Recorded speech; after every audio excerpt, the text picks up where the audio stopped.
and Catholicism right up there with Al Qaeda as radical, dangerous religious extremism, and it dovetails very nicely in what you're writing about in Bad Samaritans, and how our religious freedoms have been under attack for so long. We've become almost numb to it, but we're losing them. Well, that's right. I mean, the whole idea of Bad Samaritans is that the ACLU has been waging a war on God and on the family, traditional family, since the ACLU was founded in the 1920s, and largely winning, largely changing America into a secular country when our founding fathers believed that our freedoms depended upon the United States remaining a God-fearing nation. I mean, just to begin, Thomas Jefferson, the Declaration of Independence, drafted that our freedoms are unalienable. In other words, they're granted to us by God. If you take God out of the equation, then you're kind of in a moral adrift, so that the state can grant or take away the rights we have. And the history of the world is when the only thing protecting us is the state, we tend to go down the road into tyranny. No, you're absolutely right. And look, this has been going on for so long, as I said.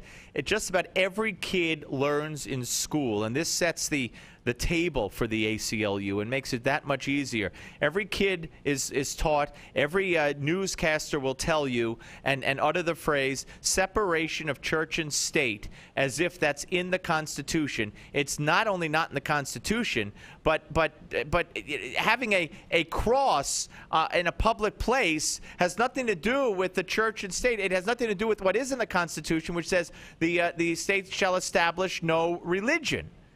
Well, that's the whole point. I mean, they devote a chapter to this issue of the wall of separation between church and state, because the phrase is not in the First Amendment. It's not in the Constitution. Where it occurs is in a letter that Thomas Jefferson wrote to the Danbury Baptist congregation in Connecticut. And he wrote the letter to the congregation to assure them that the First Amendment was not the beginning of the government coming after them. This was a whole anti-federalist. They were afraid of a powerful federal government. But the phrase got taken by Justice Hugo Black in a 1947 case and was written into a decision on New Jersey law. It basically was saying, Hugo Black was saying, well, there has to be a complete separation from church and state. That's exactly the opposite of what the founders meant. The founders were concerned that the state would establish a religion, like the Crown had in Great Britain created the Anglican Church. And our founders did not want a state religion.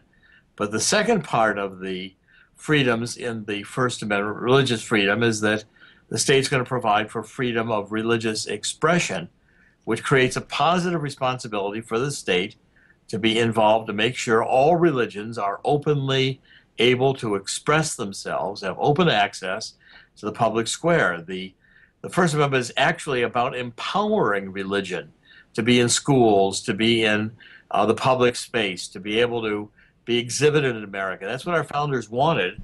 And this perversion, this misinterpretation of Jefferson has become politically correct common knowledge as if it were in the Constitution. Right. Right. It's not. No, right. We're talking to Jerome Corsi here, the author of Bad Samaritans, on the Steve Malzberg Show. Okay, you write the main thrust of your book is the ACLU and how they're trying to secularize us and take God out of the public square and really out of our lives wherever possible. And you talk about what you call the secret history and the truth about the ACLU. So why don't you explain to the folks? Well, the ACLU starts in the 1920s, and it was founded by a group of really radical communists and socialists. Roger Baldwin, who founded the ACLU, never joined the Communist Party, but I think that was a tactic on his part. I mean, in 1928, he wrote a book after he was in Russia, really praising the Russian Revolution. Many of his writings indicate this Roger Baldwin, the founder of the ACLU, support of communist and socialist principles, and on the original boards of the ACLU were people like William Z. Foster, who was a member of the Communist Party and wrote a book in 1932 called Toward Soviet America.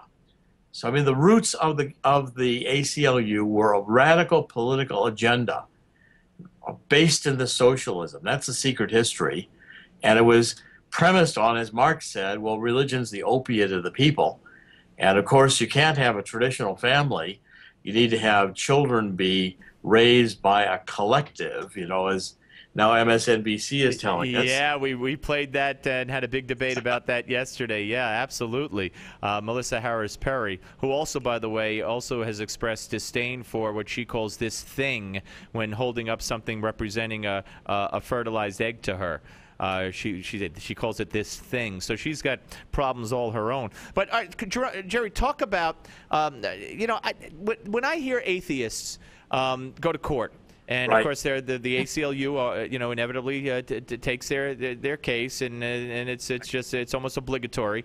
And I've always maintained that they don't represent atheists. I mean, most atheists, if they're atheists, they go about their business, and they couldn't care less if they pass a war memorial that's a cross in a public park or on top of a mountain or whatever. They're not going to go to court to try to get it removed. It's these very radical left-wing fringe atheists, if you will, or groups representing atheists, quote unquote.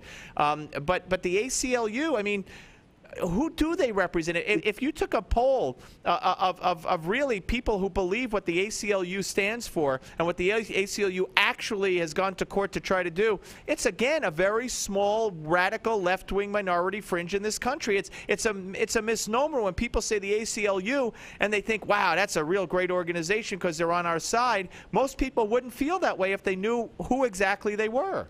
Well, that's right. I mean, first of all, the First Amendment doesn't compel anybody to be religious. So if you want to be an atheist, it's fine. It's just that it doesn't authorize atheists to ban Judeo-Christian beliefs from the public square, which is what the attempt is. But let's look at some of the things that the ACLU supports. I mean, the ACLU supports attack on the family. They supported radical pornography, even available in the public schools where children can access it, even child pornography. A sexual agenda that's way beyond same-sex marriage. I mean, the ACLU has been in court defending pedophilia. Where's the limit? What kind of sexual behavior can't be permitted if the ACLU can now argue in favor of pedophilia? And additional to supporting abortion, the ACLU is out there now talking about euthanasia. I mean, it's a radical agenda, Steve, of a whole set of values and beliefs and practices that are antithetical to the fundamental Judeo-Christian beliefs that the country was founded on. And the idea that, many of the champions of the ACLU, take Madeline Murray O'Hair, who was one of the best-known atheists in the 50s and 60s, she tried to actually go to the Soviet Union with her children. She's too crazy. Soviet Union rejected her. She came back and objected to the prayer in schools. And in fact, that's where our prayer in schools cases started to come from. Her son, William J. Murray, has actually endorsed my book. William J. Murray converted to Christianity in 1980 and is now head of the Religious Freedom Coalition in Washington, D.C., one of the largest international groups. But William J. Murray wrote a book about his mother called My Life Without God. And just reading this book, it's, the terrors he went through living with this woman. She seemed to be half crazy half the time, had a horrible death. And this is the kind of person that ACLU champions. Well, Jerry, let me ask you one final question, and then folks could find the rest in your book, Bad Samaritans, the ACLU's Relentless campaign to erase faith from the public square. I know you say it's not too late, but how close are we to it becoming too late, especially when you have an administration and a president who, in my view, has done everything to take God out of the public square. His holiday cards, his Christmas cards have no Christmas trees, no wreaths, no anything except trees with snow on them. He goes to Georgetown. He covers up crosses when he speaks. He doesn't speak out on behalf of Christians who are being killed and persecuted in countries around the world. With that man maybe getting another 1 or 2 Supreme Court appointees, I mean, how close are we to having the ACLU accomplish just what it set out to accomplish? Well, the ACLU is very close to succeeding on its agenda. And I point out in the book, the ACLU is extremely well funded. Many people contributing have not looked to see what the ACLU is actually doing with their money. But I point out in the book there are alternatives. We've got to have, there are groups like the Alliance for Defense of Freedom. There are groups out there that are putting Christian lawyers into the courts to combat the ACLU. God has got to be defended. And there are groups out there fighting this now on an increasing basis and winning cases against the ACLU, but not without argument. God's got to be represented in court, and the only representatives that show up are the ACLU. They say bad Samaritans. They're out not to help the guy by the side of the road, but the ACLU is the bad Samaritan and encounters Jesus along the way and beats him up and leaves him for dead. That's the goal. All right. Listen, Jerry, very provocative and very informative, and there's much more of the same in the book, Bad Samaritans by Jerome Corsi. Jerry, always good to talk to you, sir. We'll speak to you soon. I look forward to it. Always a great honor and pleasure to be with you, Steve. Thank you. Thank you very much. Jerry Corsi, ladies and gentlemen. Look, he is absolutely dead on right with his premise that the ACLU is playing, if not the major role, certainly one of the major roles in helping us to become, unfortunately, a very secularized society where God is not allowed to be mentioned at graduation, at football games, in the classroom, anywhere. I mean, it's very few areas